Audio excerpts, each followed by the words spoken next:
duas demonstrações em Atos.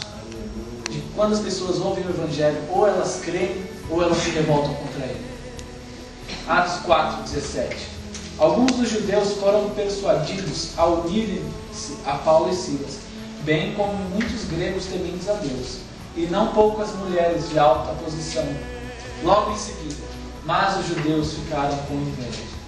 Reuniram alguns homens perversos dentre os desocupados e com a multidão incitaram tumulto na cidade. Atos 17. Pois estabeleceu um dia em que há de julgar o mundo com justiça por meio de um homem que designou, e deu provas a todos, ressuscitando-os dos mortos, pregando o Evangelho. Quando ouviram isso sobre a ressurreição dos mortos, alguns deles zombaram, e outros disseram: a esse respeito te ouviremos em outra hora. Atos 22, o último. A multidão ouvia Paulo, até que ele disse isso.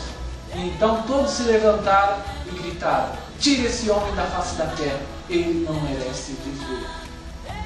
Mas Paulo diz que não se envergonha desse Evangelho. As pessoas dizendo que ele não merecia viver. As pessoas dizendo que ele era um doido. As pessoas dizendo que as muitas letras estavam fazendo ele delirar. Mas ele se levanta e fala: eu não me envergonho desse Evangelho.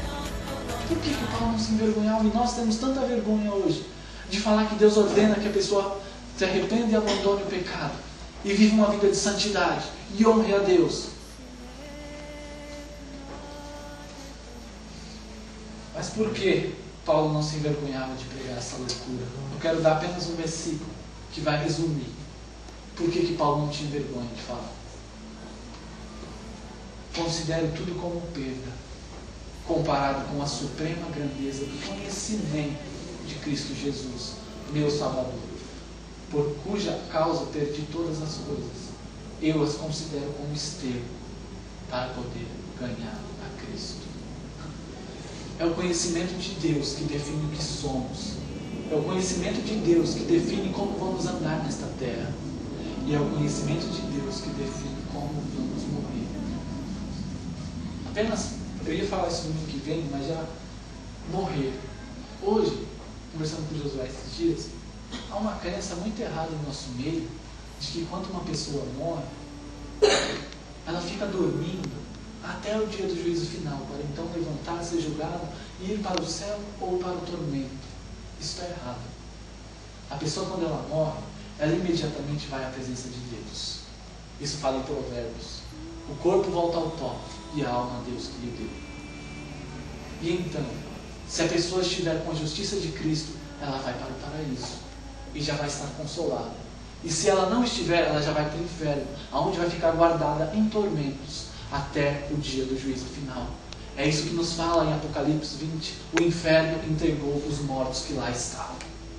E o pastor disse que naquele dia a aparência de Deus vai estar tão horrível para com aqueles pecadores, que aqueles perdidos iriam preferir ficar no inferno ao invés de sair e ver a face do Deus Todo-Glorioso.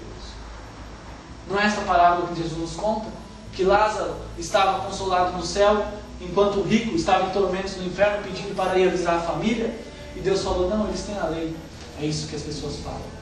Eu creio que há muitas pessoas no inferno hoje com esse mesmo pensamento: ah, se eu pudesse ir lá avisar minha família que isso é real. Ah, se eu pudesse ir lá avisar minha família que isso é pior do que tudo que imaginávamos. Mas a palavra de Deus continua sendo a mesma. Eles têm a palavra. Se eles não creem na palavra, muito menos crerão em vocês. Por isso, se você tem alguém que morreu em Cristo, se alegre, pois ele já está em regozijo na face de Jesus. Aleluia. Foi isso que Jesus falou para o ladrão da cruz: hoje mesmo estará comigo no paraíso.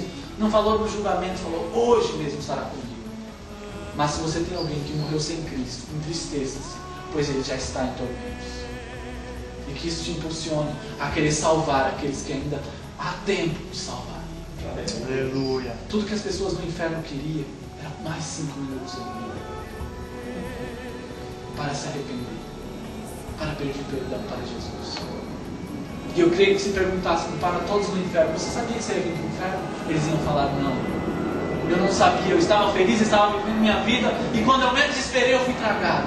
Quando eu menos esperei, a morte bateu em minha porta e acabou. A morte e o conhecimento de Jesus nos faz como vamos estar no momento da morte. No momento do nosso nascimento, nós nascemos chorando e as pessoas ao nosso redor rindo, mas na morte de um cristão é o contrário. Ele morre rindo e as pessoas ao nosso redor chorando. Todo cristão verdadeiro que sente Jesus na hora da morte vai estar feliz, porque sabe que por aquilo que ele batalhou toda a vida está ali. Paulo desejava isso. Após esse conhecimento que ele fala, eu desejava partir e estar com Cristo, porque é incomparavelmente melhor. Aleluia. As pessoas falam, tanto se fala que Jesus vai voltar, Jesus nunca volta. Jesus pode voltar para você hoje. Mas essa é a palavra que o diabo faz questão de roubar, para que você não se lembre disso mais tarde, nem amanhã. Mas se você não se lembrar disso em vida, você vai passar a eternidade se lembrando disso. Tem uma analogia muito interessante. Um filho subiu na cadeira e ficou maior que o pai dele. Ele falou, pai, quando eu tiver desse tamanho, como você vai fazer para eu te obedecer? O pai falou para o filho, filho, se você me amar, você vai me obedecer. Caso contrário, não há nada neste mundo que faça você me obedecer. É isso que Cristo falou. Me ama? Então guarda os meus mandamentos. Me ama? Então segue aquilo que eu te falei. E só se ama a Deus através de buscando o conhecimento dele. As pessoas leem a Bíblia e falam, mas parece tão difícil. Ela realmente é difícil.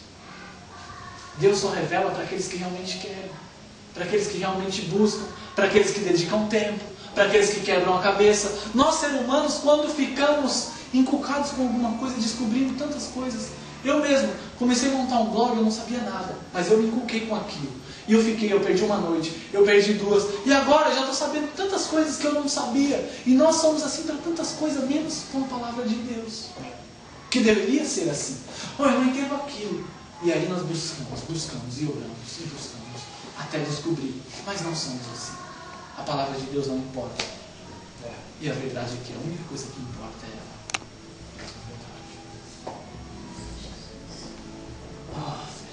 Mas o que eu ia falar, estou acabando. Por que nós não falamos o verdadeiro evangelho aos homens? Por que quando estamos diante de uma pessoa, não falamos a verdade? Porque nós temos temor dos homens. Temor do que eles vão achar e pensar de nós. Temor do que eles vão nos chamar de quadrado e espalhar essa notícia. Mas em Provérbio diz, o que teme o homem cai em armadilhas. E quando nós temos temor do homem, nós caímos em algumas armadilhas. 5 delas que eu coloquei aqui. Quando nós tememos o homem, nós se tornamos idólatras. Quando você sente a vontade de falar o evangelho verdadeiro, mas você não fala por medo, por alguma coisa, você se tornou um idólatra. Sabe por quê? Quando nos preocupamos mais com o que os homens pensam do que com o que Deus pensa, transformamos as pessoas em ídolos que adoramos. Buscamos agradá-las para ter a aprovação delas. Ocultamos o evangelho para ter a aprovação de tal pessoa, para não parecermos loucos a tal pessoa, e por isso adoramos esta pessoa, nos tornamos idólatras. Falsidade. Se você está motivado além da conta pelas opiniões dos outros, você não será.